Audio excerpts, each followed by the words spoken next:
Hey guys, welcome back to Let's Play the Seventh Guest. Alright, so I saved you the trouble and got back up here to the second floor in front of the door that we need to be at, as well as fix the music because the music had stopped. So let's go ahead and check out what we can do here now. I think I didn't show it earlier, but we were never able to approach this door earlier until it became unlocked here. And as we should figure, there's a puzzle that's blocking our way before we can go through. Now, I'm sure you've seen this kind of puzzle before. It's the kind where you take, like, all these different pegs, you take one out in this shape, and you leapfrog over, and every time you leapfrog over one, you take that piece away, and the goal is to get down to just one remaining, in this case, one of these knives. So, it takes away the first one for us, so now I'll go ahead and click this one. Since there's only one way for it to jump, it doesn't ask me, it's just going to go ahead and do it. And then you can solve this probably in a couple of different ways. I usually just kind of wing it and do moves that kind of make sense to me. And it usually works out. Just keeping in mind what end goal I'm trying to get to. And I think...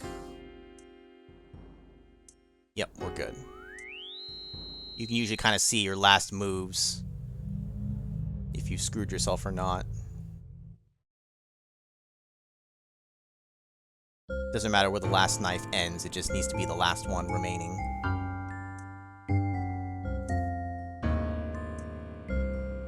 And believe it or not, this was Great move.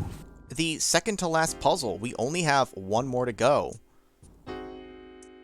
And then we are at the end of the game, so we are definitely going to finish it in this part. This part might be a little longer, depending on how the credits go, we'll see. Alright, doors open. To the attic we go.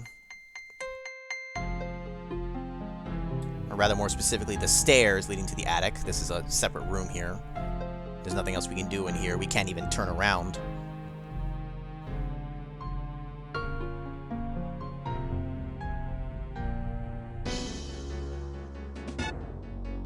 Now, you know what? I'm actually genuinely curious. I don't think I've ever looked at the map once I've reached here. Can I see up top here? No, you cannot. And look at that. It does actually color that one in, but you don't get to see the attic. Okay, back to the game. Hopefully the music plays. Okay, good. Now, I will say, there's something weird that happened. Excuse me, that happens in this room. Our puzzle is here, but we can take a look around and see for what we can interact with. This is what I found. If I turn left to look at the door, which is barricaded, although it says I can leave. Try to leave. Not quite. So how we got in here in the first place, who knows? But nothing happened, right? If I turn left here, it's going to turn me all the way around. I think this only happens when I turn from this view to the right. At least in my testing, this is what causes it to go.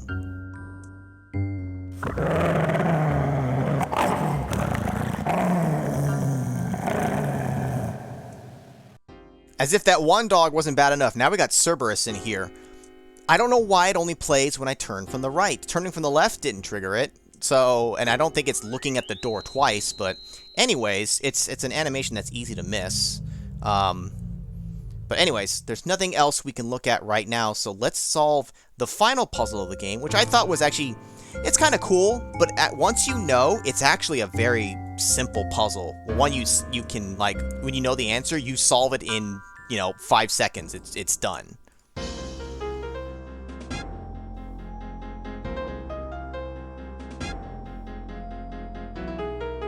Consider this game on the house. This is trickier than it looks. So the whole point of this is we need to reach the top level of this building. And the way it works is you can click any of these different window shapes, starting from the bottom. Whichever one you click, you start there. You're essentially going to program what these windows do direction-wise, which way it'll navigate. So since I'm starting here, I'm going to go up. So the game here now is going to treat all of these window shapes as move up. I cannot change it anymore. It'll just do it automatically. For this kind of window, I'm going to say maybe it goes left. And see, this one then went, because I said, okay, square window means left. So it went here. It's like, I already know what to do here. It moves left. Now, this circle, I can't tell it to go up. This one's already going up.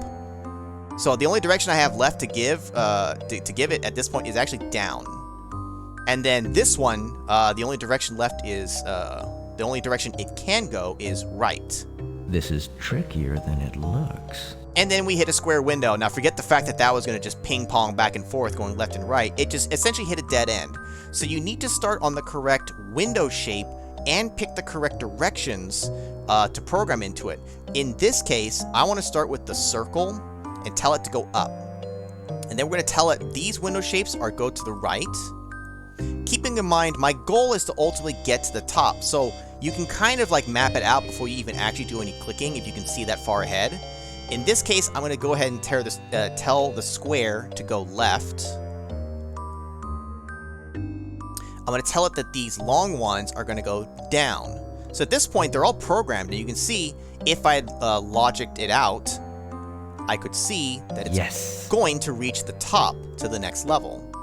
Now, at this point, it still remembers where the windows go. So I need to just select the correct window to start with, and then I'm good.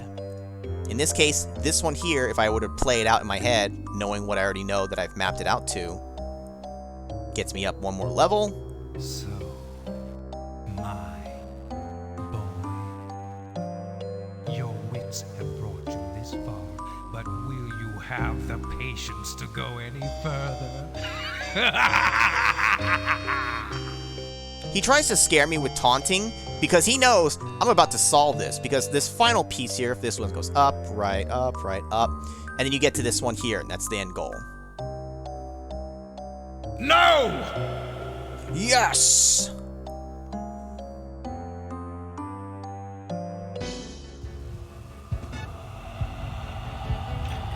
Help me! Someone, please help me! Get up! I can't Run move. away! I can't. I looked over here and something happened. Oh, someone, please help me. Aha! Come here, you little one. One last puzzle. Someone help.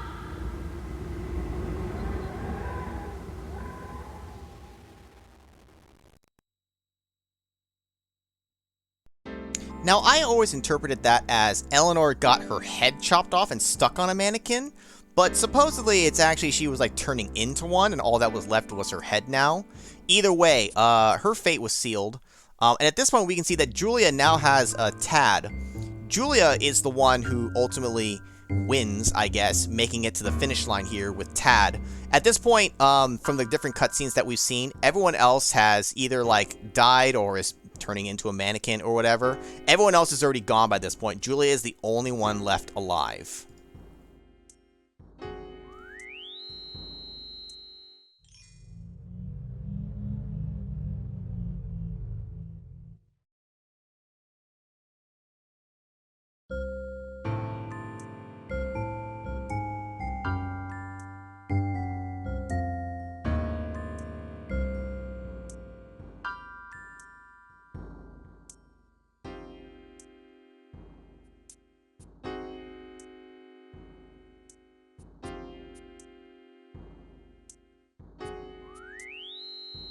Like something straight out of Looney Tunes, where it very, very slowly points the way and then just comically falls apart. And with that, I think that's the last extra animation because we are 2 steps away from seeing the finale here.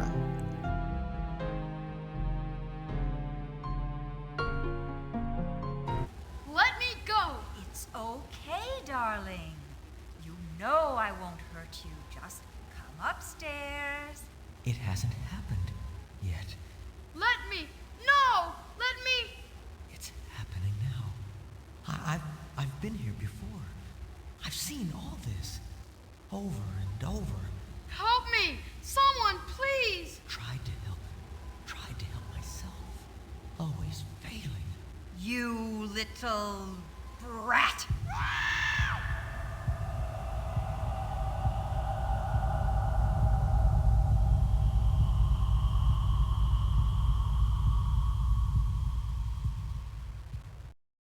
Now, just to set up for the final part here, because as soon as I turn here, it's going to be the final cutscene.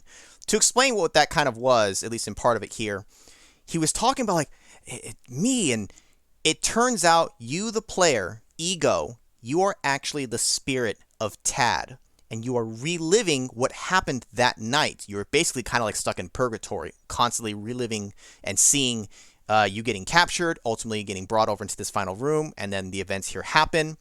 You try to make it stop, but you can't. You always keep failing, and you keep reliving those moments over and over. So that explains why we like can't remember, because it's like, well, we're a spirit. I guess you can think of it that way, and we don't remember who we are. We don't realize that we're actually Tad, and also that kind of explains why we can move around the house like we can. At least that's how I always reasoned it out.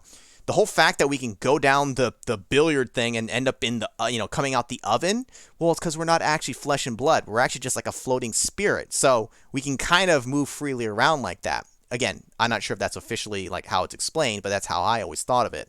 So we are Tad, the spirit of him at least, and we died.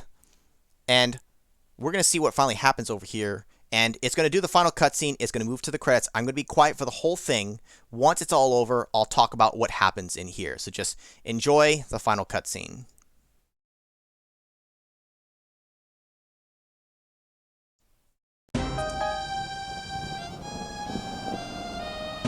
The smell. I can't breathe. Bring him here! I brought him, the one you wanted, the best. Someone, please, help me! I'm that boy. I just want to get out of here! My wish, I'll get my wish. Oh no! Oh what the? Oh no! You cheated me! You promised me!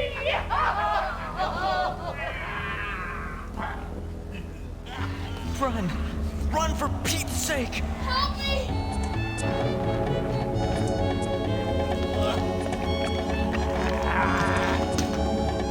I can't do anything! You're not real! No! I swear! No! You can't have him! You can't have me!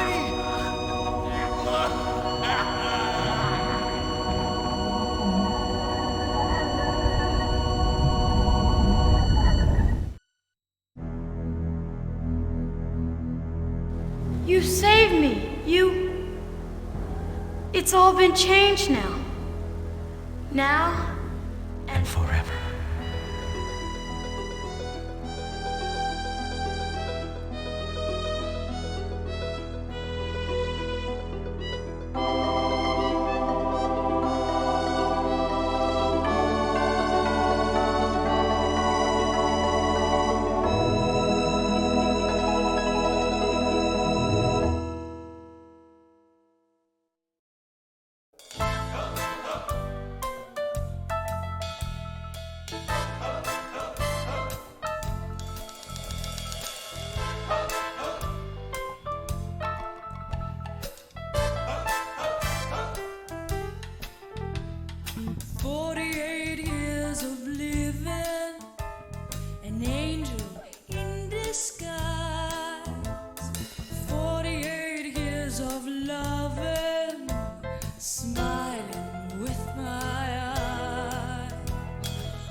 all bleached and deathly white.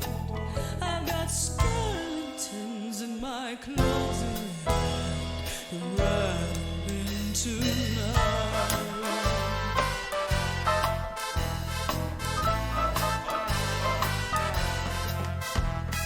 Cheekbones connected to deceitful, and thereby connected to lies. I love you said indiscriminately, make the sockets for the eyes. The love bones knock against the hate bones, and the fingers click in time. Won't be sleep for the weary tonight, 'cause all those bones are mine. What's that sound coming from the dresser on a night as black as pitch? What's that sound coming from the bureau? Do I dare turn on the switch? Bones them, dry bones, all bleached and deathly white. I've got skeletons in my closet, and they're rattling tonight.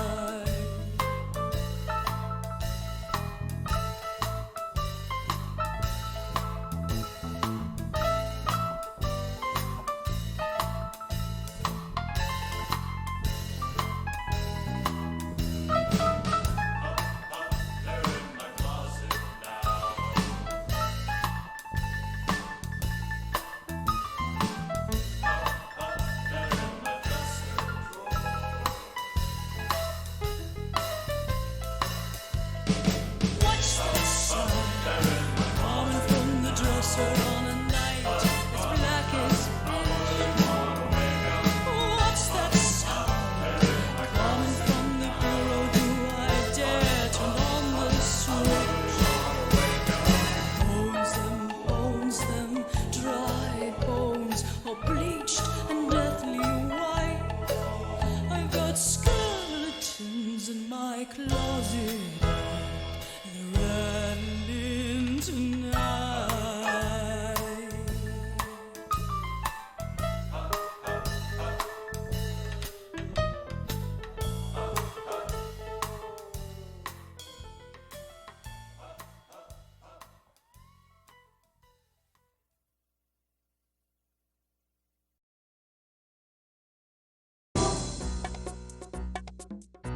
Back for more?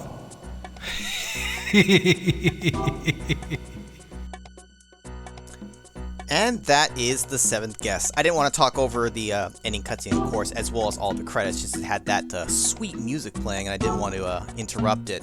I will point out real quick here, before we talk about the ending here, once you've beaten the game, you actually unlock the ability to click any of these corners here, and actually do kind of like a stage select. I can jump anywhere in the house. Now, I could even jump to the final cutscene, and then the credits will play again. I could jump to even like one of the final rooms, but the rest of the house is still locked in the way it is. So it's kind of like neat to be able to just jump to maybe a particular puzzle you want to like check out again, but it's not like the whole game will be unlocked. Now in this case, I'm gonna go ahead and jump here just to have some music playing. So the ending. So what happens at the end here is, obviously you've already realized that you are the spirit of Tad. You're witnessing the events of the night over and over. For whatever reason, you can now actually help intervene with it. I guess just because you, the player, you're controlling him now. But Julia brings him in. Obviously, Stoff betrays her because she was the last survivor. She's gone now. The whole reason what happens to him is he basically made a pact with some kind of evil force, the devil, whatever it is. They're the ones that gave him the visions and was helping him, steal the souls of the children. But he essentially has to pay for that. And so for that, well, I guess really he was stealing the children, I guess, as the payment. He needed one final sacrifice to complete the pact. He needed Tad's soul. I'm not sure why he needed his specifically, but he did. In that, normally it plays out, he does get Tad, he completes it, and then that's why now you're dead, and you're stuck in this infinite loop. But here, we're able to intervene somehow by shouting at him to like, you can't have him, you can't have me! Stoff is unable to recapture you, so the evil entity that he made the pact with consumes Stoff instead for failing to complete the pact. You get thanked by Tad yourself for your help, and then you turn into a sphere of light and you disappear and move on, I guess, into the afterlife. So it kind of doesn't make a little bit of sense to me, because doesn't that mean you create some kind of like, I don't know, time paradox or some kind of thing? Because like, well, now you saved yourself, but like, how does that work? Does that mean the events of the night do still take place the way they did, or I don't know. You might consider that maybe a minor plot hole, but that's basically what happened. And just to finally go through over the characters again real quick. So obviously there was Stoff, there's Ego, which is actually Tad. You had Martine Burden. She, according to the wiki, she dies in that bathtub. I guess that's the last you ever actually see of her. She's taking a bath and gets sucked away and she's gone. Edward, of course, had either his neck snapped or his head smashed against the side of the coffin, so he's dead. Eleanor was getting turned into a mannequin. Julia made it all the way to Stoff, who then spit acid at her like something out of Jurassic Park. She melts away. Dutton, again, I always feel like getting stabbed was what killed him, but supposedly he survives that, and when he returned to his room and found the money, his excitement caused his wounds to open up and he dies. That's what it says. I don't fully believe that. I prefer the version of him being stabbed to death is what kills him, because, I don't know, I suppose you could survive if your organs weren't actually hit, but I don't know. He got stabbed so many times, that fool should be dead. And then Hamilton, he got strangled to death by Julia. So I guess when we saw that happen relatively early in the game, that is where he met his end. It wasn't in the lab where he was like, you know, grabbing the book and it was like, oh no! But either way, everybody died. I guess technically including yourself. Although I guess maybe you are actually alive now, because this game does actually have a sequel, The 11th Hour. I've actually never played it. I do want to give it a try at some point.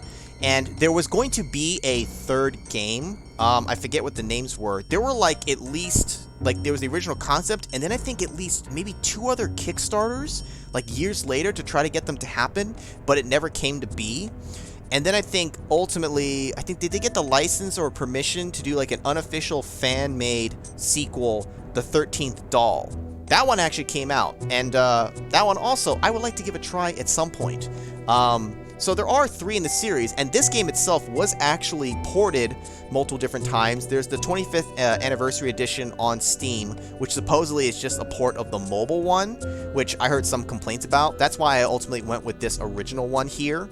I was going to do the 25th anniversary because the biggest thing for me is it has subtitles you can turn on, but I ultimately chose to go with the original because also I think the sound is better in this one.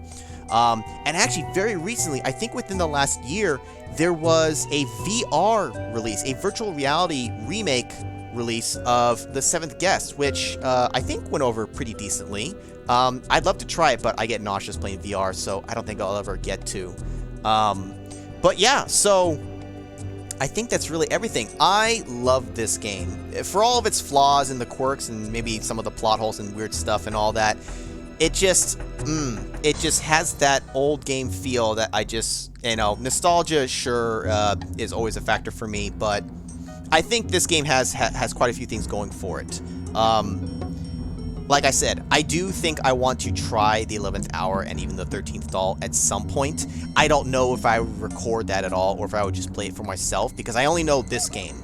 So, I don't know. Possibility for the future or maybe a stream. I don't know. Because supposedly the 11th Hour was, I think, maybe just okay, and maybe even the 13th Doll was okay, especially if you are a fan of the series specifically.